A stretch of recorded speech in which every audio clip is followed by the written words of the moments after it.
Okay, hey, here we go. Hi, I'm Don Bain, and welcome to Aftermath. This is the show. We're talking right now. This is the show where we attempt to clean up the mess that Pastor Scott led us into, and Chris and I willingly followed. So we are here to clean up that mess. Yeah. And today is Wednesday, March 23rd. And we are going through how not to read the Bible. This week was chapter 6, making sense of shrimp, the skin of a dead pig, and slavery. But before we get too deep, and we'll mention this at the end, we are no longer going to be following the chapters. So next week, really important. Yeah, the next bunch of weeks, we're going all wonky. So if you're reading the book, keep reading. If not, we're going to be going all kind of wild. We're in chapters 13 and 14 the next 2 weeks. Okay, 13 and 14. I didn't know that. Now we all know.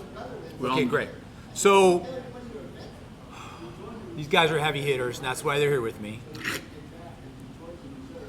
We are talking about a very prickly subject. Yeah. And we've talked about shrimp and the skin of a dead pig the last couple weeks. But this week, slavery. Yeah. Big topic. So for starters, does the Bible really endorse slavery? Like, is that a thing? I mean, that's what it says. I can go find online a bunch of memes right now that say it does. Well, in fact, Exodus 21:2 says if you buy a slave. And 5 verses later in 7 says if you sell your daughter into slavery. So people have taken those out of context and turned them into an endorsement for slavery. But 21:16 specifically says that anyone who Kidnaps, anyone who kidnaps takes someone, a person against their will should be put to death. That's right. Right? That's right. So, no, it does not endorse slavery. It never has, never will. God has never, ever endorsed it. The challenge we have is our society and culture and others on the planet have taken verses out of context and justified their actions in evil. Shouldn't we read a Bible verse? I mean, isn't that not a thing? We can't read a Bible verse and use it? Now, okay, so you're going back 3 lessons in this particular topic. Apparently you haven't been following along, Don. I have not been. Maybe it was one of the weeks I was missing. When you Chris. look at Come on. when you look at a verse, you got to look at the chapter, you got to look at the page, you got to look at the book, you got to look at the culture. Okay. So this was part of what God was saying. Okay. But the Bible does not say end all slavery immediately. And Which is unfortunate, right? It would have been great if it came out and said that. Yeah. Is it unfortunate? I don't know. You tell me. I think that's on why this you're topic, here. on You're this the heavy topic hitter. it is. But if God didn't do that, then we have to ask the question, why? Right? That's right. So the reason is he was speaking to this group of people, slave traders, in the culture at that time, and he was pointing them in a different direction. And that's what he does for us in any sin, right? He points us in the direction of Jesus. That's what the Old Testament and New Testament, they point to Jesus, either to him or to him, depending on where in the Bible you're at. And what the whole process is transformation. We want to see people change. And so there were laws, the 613 laws, that was for the Israelites. And then there's a lot of things morally that the Bible talks about that are wrong. And slavery is one of those things that the Bible talks about that is wrong. The Bible says it's not good. It's wrong. Yeah. You should not do it. And if you go back to our original design, what we were originally intended, how we were originally intended to live with God, that all went sideways, right, with original sin. And at that point, humans started making poor decisions because this is not how we were intended to do. Right. I mean, free will kicked in, and we started just doing terrible stuff. And not just slavery, but polygamy and murder, and I mean all kinds of weird stuff. Yeah. So it's a result of sin. Slavery's evil, period. Right. Yeah, and it says it clearly in the Bible. Yes. So what's the difference between maybe biblical slavery and modern slavery? Like, how does that work? And is there even slavery today? Yeah, so the Bible talks about the difference. I mean, it talks about chattel slavery. Don't, steal a person, right? It also talks about that bondservant slavery where you were paid to do a job and you were a bondservant. But the Bible also, depending on the translation, it might say slave. So you have to really dive into those words and say, what were they saying at that time? Now, is there slavery today? Yes, there is. The big slavery that we see right now is the sex slave trade. It's everywhere across the globe. It's all across the world. And it goes by another name. It goes by human trafficking. Human trafficking, and because Which there's is unfortunate because it almost sounds like less onerous than slavery. yeah, human trafficking is slavery. Yes. It's modern day slavery, and it's a chattel type slavery where people are stolen, right? And they are in this horrible environment and they can't get out. Right. Right. They're forced and trapped Yeah.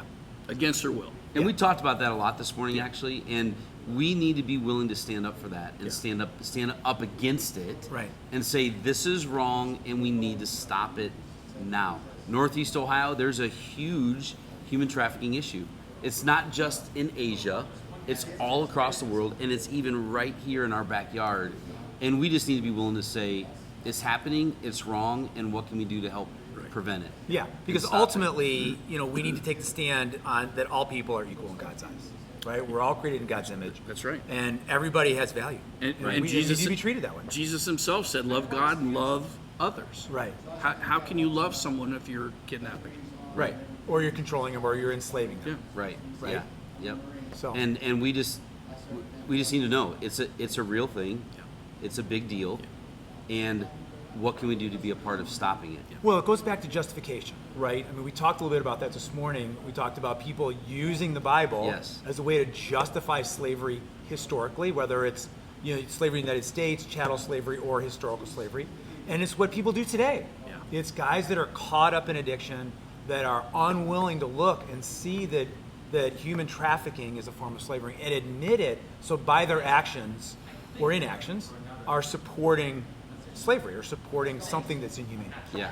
And exactly that right. justifications we make as humans, whether it's using a Bible verse out of context, or whether it's ignoring something because I don't want to admit that to be true, so I can continue to do what I want. Because as soon as I meant to say this morning, as soon as I admit that that's a problem, I've got to make a different decision, right? That's right.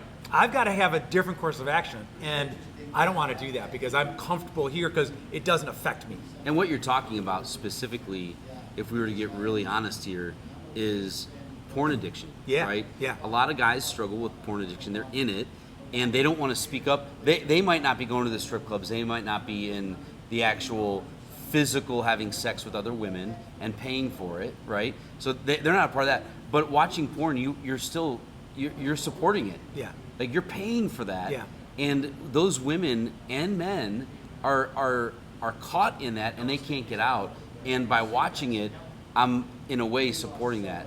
Not in And a way. You're direct right. supporting. It's You're not direct, a multi-billion-dollar Right. industry for no reason. Right, but Just but guys don't know that. They don't know that I'm actually supporting Yeah, it. yeah. Right. So they think, well, am I real? No, you are. You're really supporting that, and we don't want to just yell at them and say stop it. Right. We want to help them. Yeah. Let's bring you out of this addiction. We have 7 pillars available for Yeah. guys that's starting up in a couple weeks, and you can come out of this addiction, and that will stop this human trafficking Yes. problem that we Right. have in our world. Yeah. And we need to tell guys about it and speak to it directly. Yeah, for sure. Do you want to say anything? No, I think we're a little long. So We are I'm a little gonna bit keep long. I'm going to keep. Okay. So, guys, thank you today. This is a huge subject topic. that we can talk about for many, many hours, and people do talk about it for many hours. So thanks for kind of putting a bow on that. So, guys, thanks for joining us. Go on the website for gracecma.org. Go to the Grace Men's Facebook page. There's all kinds of great resources. Of course, Pressing On is on there. It's a podcast that Pastor Scott does. He's just dropping a new one. Brian Dallin, big guy. It's huge, WCRF. huge. Yeah, it's coming out just this week, I think, right? This Friday? This Friday. Yeah, so that's huge. You can find the study we just did. You can find sermons on Sundays, all on there. Please, I can't recommend it enough. Head out there, and thanks for coming. Take care, guys. See ya. Bye. What was that little surfer movie you just did? Did you see that? Yeah. You did? It was That like, was Hulk Hogan.